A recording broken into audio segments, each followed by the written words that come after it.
Hi everybody, and welcome back to FANG Friday. This is Ross Healy, the chairman of Strategic Analysis Corporation and a senior portfolio manager at McNichol & Associates Asset Management. You know, in contemplating the overall market, it's interesting to consider where it seems to want to go. The failure to meaningfully correct here is actually not really a surprise to us. And I'm wondering if we're getting close, if not at, some market resolution where we might see some concerted action on the upside.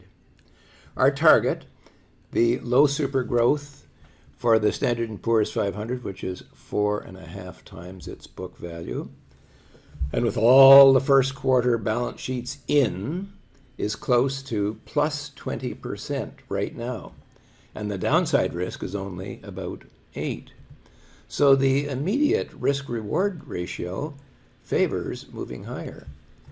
And this doesn't even count the astonishing amount of stimulus that the Fed and the U.S. government are in the process of pounding into the market and the economy to keep things moving.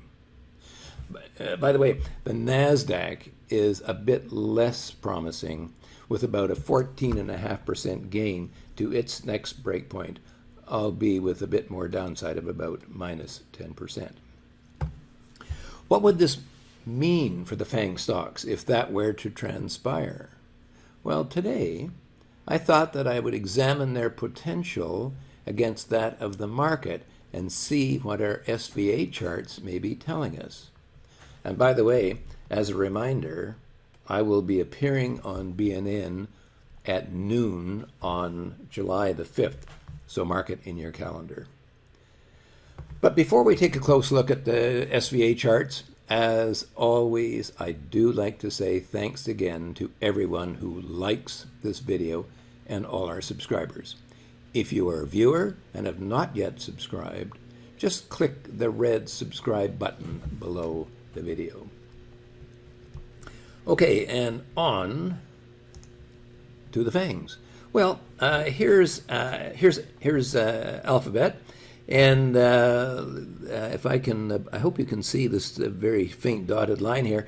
But as you can see, Alphabet actually is very, very much like the market. It's just on the process, on the brink of actually breaking out.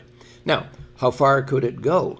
Well, its next target would be its bubble price.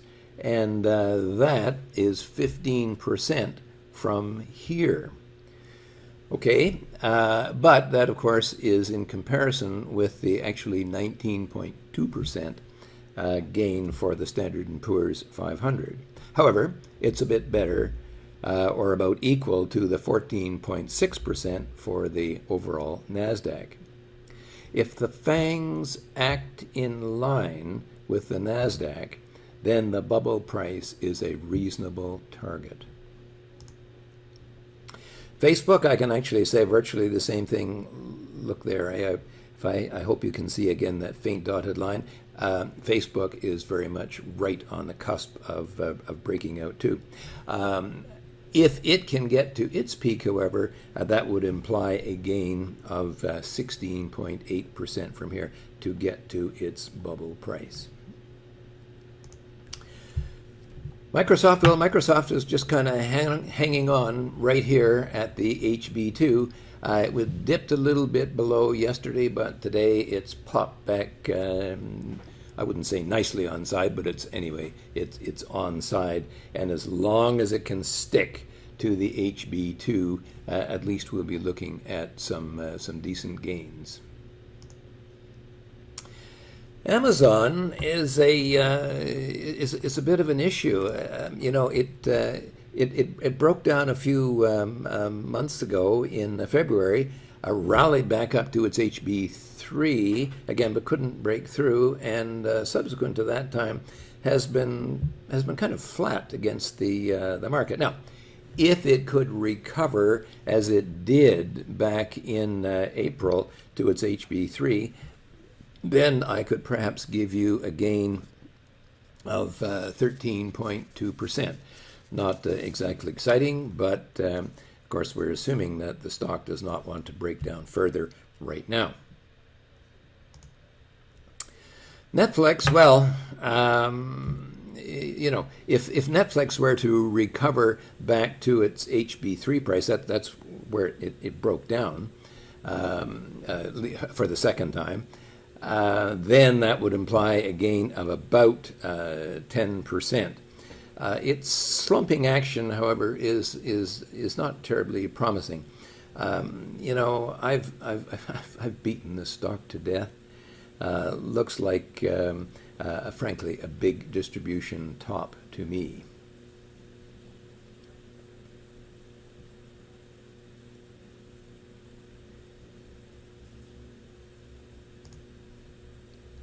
Apple, well, Apple has broken down there. If it were to pull back to its HB5 price, that would be a retracement of 13.5%.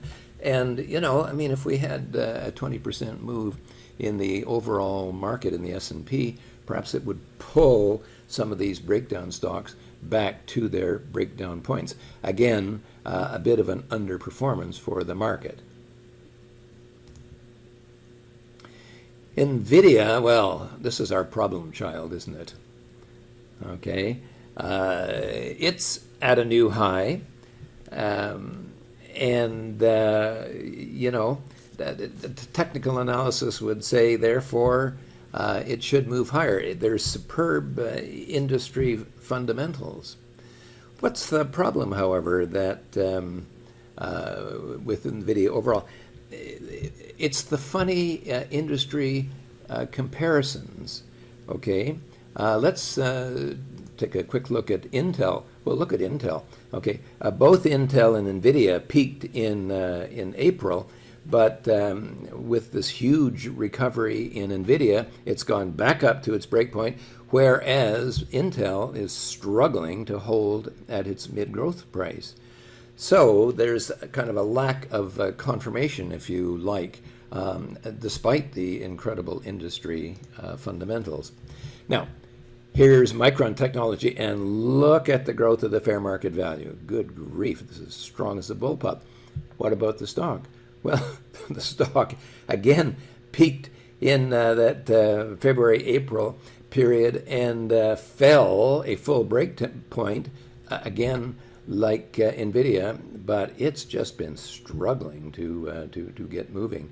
So the industry stocks overall are not necessarily confirming a breakpoint, a breakout for NVIDIA. So we're going to have to watch this one fairly carefully.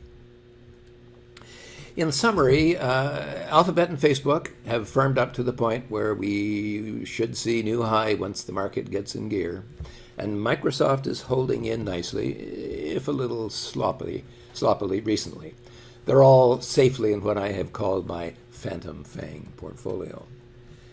Amazon is still marking time between breakpoints following our sell some time ago, and the visible upside is really not terribly interesting.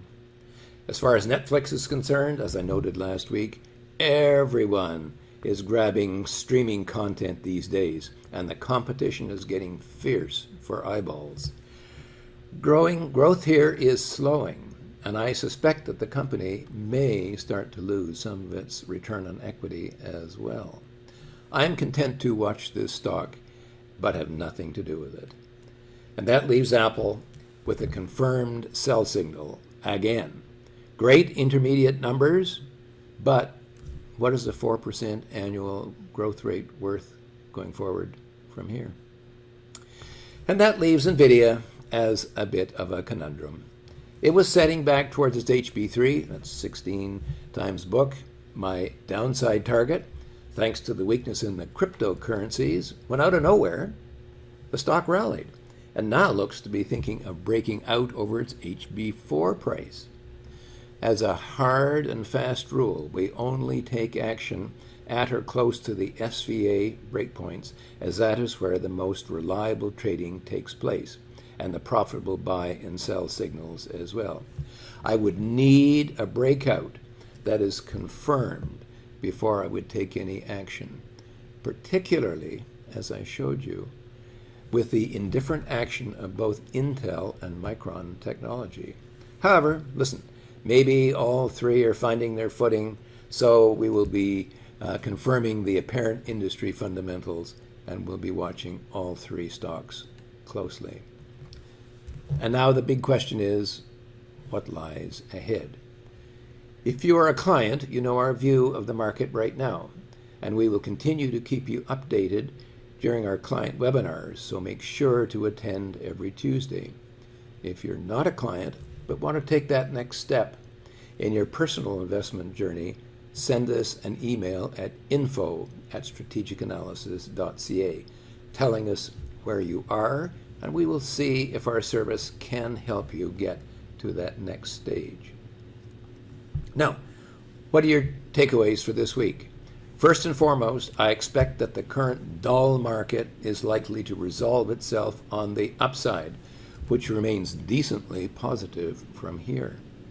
Even if overall values are extended, and a number of pundits and commentators are bewailing the current risks in the market, you should know that our index charts show us that we have been here before and that more is possible. Second, the upside potential for the FANG stocks is muted compared to the S&P 500. We have highlighted other areas of the market for our clients where we would rather be than here. And as I showed you today, I actually suspect that the FANGs as a group may start to be a bit of a drag on overall portfolio performance. Anyway, for now, this has been Ross Healy, the chairman of Strategic Analysis Corporation and the senior portfolio manager at McNichol & Associates Asset Management, reminding you that nothing, including investing, is difficult if you have the right tools. I'll see you next Friday.